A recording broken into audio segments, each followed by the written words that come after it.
Hey, what's going on, everyone? I'm Luis Ortiz, and it's a little cold down here in South Texas, man. But you know what? We're not gonna do any barbecue today, but we are gonna make some traditional barbacoa. That's what it is, guys. All right, guys, let's go ahead and start preparing everything. Alrighty, guys. So we got the tongue right over here. Yeah, check it out. Del Strong, you already know. Now we got the beef cheeks right over here. All right, let's go ahead and get it going.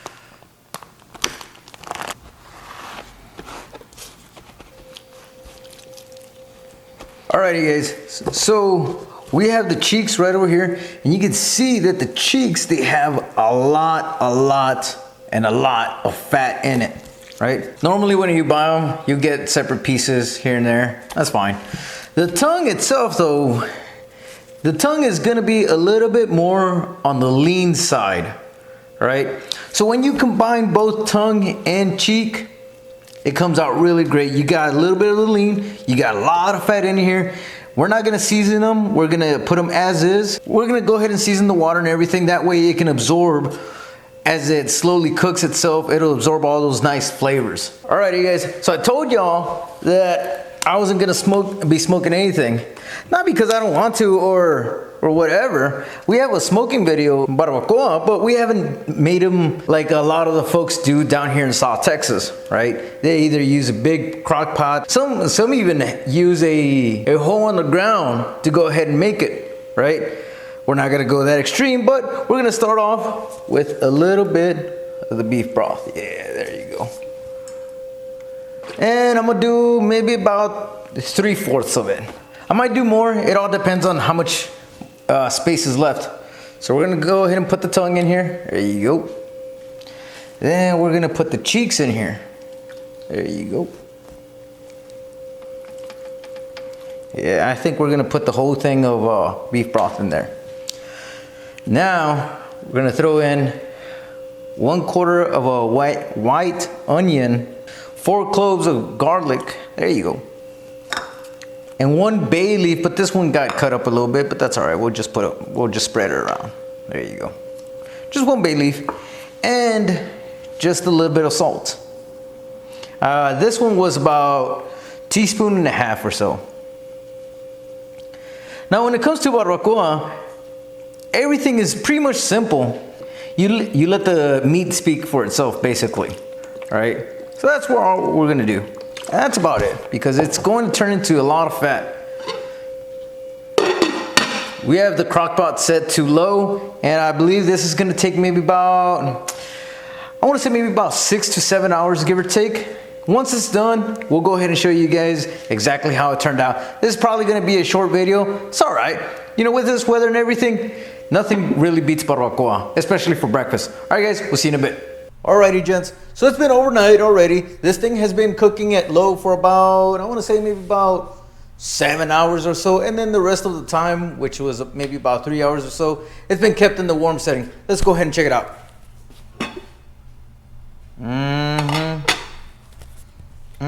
Let's check out the tenderness on this thing. Oh, look at that, guys. Look at that. Oh, like nothing. Look at this, like nothing. All right. So while this starts to cool off a little bit, we're gonna go ahead and leave it here for just a little bit longer. Meanwhile, we're gonna make a nice salsa. Let's go. So we got a pot of water right over here. We're not gonna make a whole lot of salsa, so we are only gonna use 2 serrano peppers, and we are going to throw these in there because they're gonna take a lot longer to cook. And the tomatoes that we're gonna be using today is tomatillos. Yeah, that's what we like to use for the green salsa. Now, I don't like jalapenos. I think they taste a little too green for me. Serrano peppers, they have a very good balance of heat, flavor. It's a really good flavor. Once we give this maybe about 5-10 minutes or so, then we'll go ahead and throw the tomatillos in. A couple minutes has gone by, so we're gonna start throwing these tomatillos in. Now, this is not gonna take too long to go ahead and make, guys. The tomatillos are usually pretty quick when it comes to cooking. So, while this comes up to a boil and starts cooking them up real quick, let's go ahead and get the meat out. All right, folks, so I think the first thing that we're gonna get out is gonna be the tongue. Why is that? Well, because we gotta remove that skin deal that it has. This part right here. I mean, some people leave it on. I personally don't like it. You see that? It just comes right off. So we're gonna go ahead and do that. But this is pretty hot, so let me go ahead and get me some forks or something. There you go, so that was pretty easy. Get all this rest of the meat out. Spend all this time making this barbacoa and everything, you definitely don't wanna miss out on this extra meat that's right over here. So this, we can go ahead and discard it. Yeah. Let's go ahead and get the beef cheeks out. And when I say these things are tender, guys, they're very tender. Y'all wanna see how tender this thing is?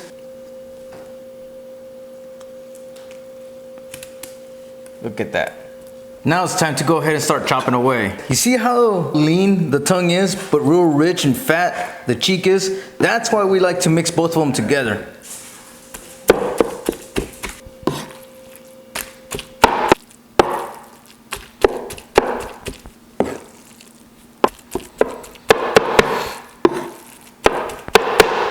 Now, normally here in South Texas, what they'll end up doing is they'll end up putting the barbacoa, you know, the mixture into a cup, and then they'll sell it to you by the weight. This is a small cup. I think this is gonna fit maybe like a half pound or so, but they usually sell them in bigger cups where it's maybe about a pound or so. So that's how we're gonna keep it here.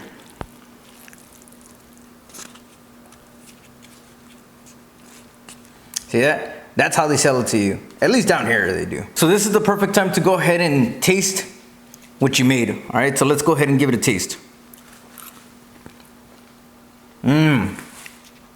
Very, very good. I would put some salt in this thing, but not a lot of people like it with a lot of salt.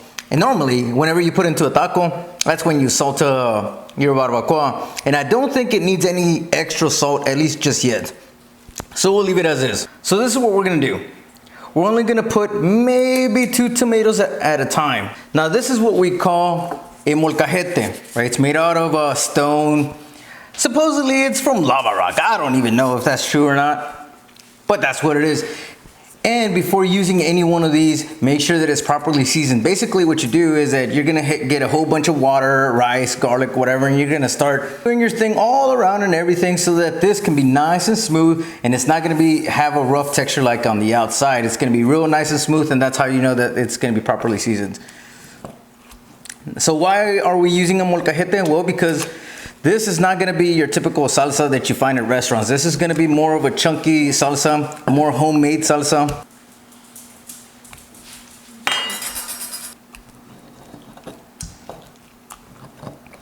Smashing everything in together is supposed to create real nice chunky flavors and everything, but some people, they don't like to leave the skin in there.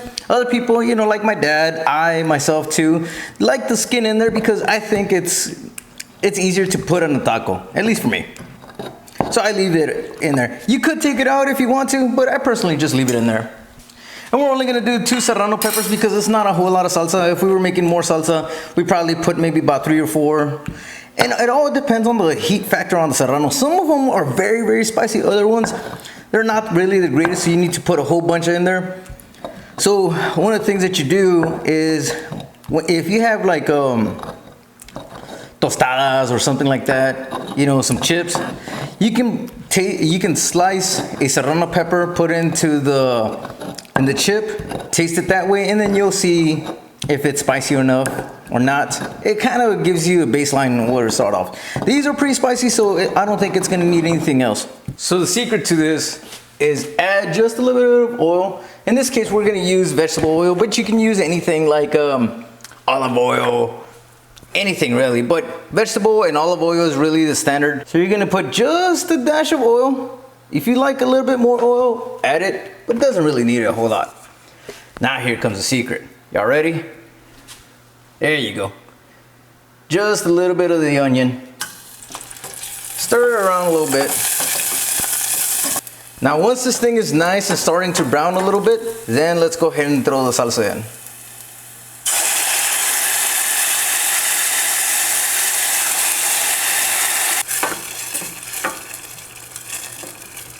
Now that the salsa is done, goes back right in here, just for presentation. Now in our case, we have a smaller version too, so we can always just put it in there for presentation. And the final thing that you guys are gonna get are tortillas. Make sure that they come from the paper deal.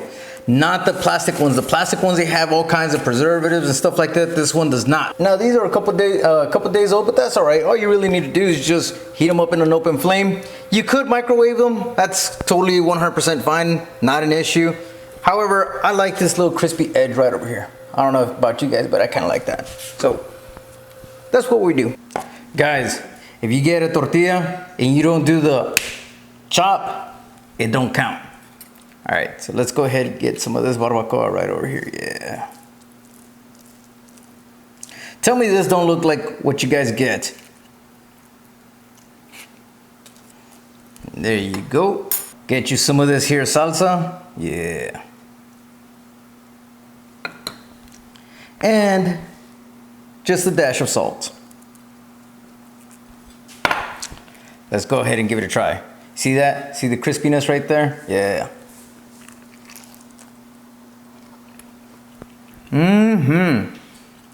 Okay. This is fantastic. This is delicious, guys. Now, depending whether you like bay leaves or not, you could back off on it a little bit. I think the bay leaves that we got this time was a little too strong, not a whole lot. But I'll cut back down on it next time. But this is really, really good. So guys, I wanted to do a little something different than just the regular barbecue and stuff like that, mainly because it's the weekend. You know, it's a little bit cold down here in South Texas. I wanted to bring a little bit more of what we eat traditionally. You know, barbacoa is always going to be the standard. Barbacoa is usually just intended for Saturdays and Sundays, and that's in, right now it's Saturday today, right? So by the time you guys see this video, it's probably going to be Sunday or Monday. But that's fine, because then you can prepare to go ahead and do it for next weekend. Another thing that you guys can do, and it's one of the things that I ended up doing here, is you can put it in foil paper like this. A lot of people do it this way. It's really good. It preserves the heat a lot better. Other places, they do a cup just like this. But in the end, it's all going to be fine. It tastes very good. It's very delicious. It's mainly meant for breakfast and the weekends. And that's how it is. All right, guys. So I hope you like it. I hope you enjoy it. And if you do, if you like barbacoa, go ahead and hit that like and subscribe button. And I'll see you guys on the next one.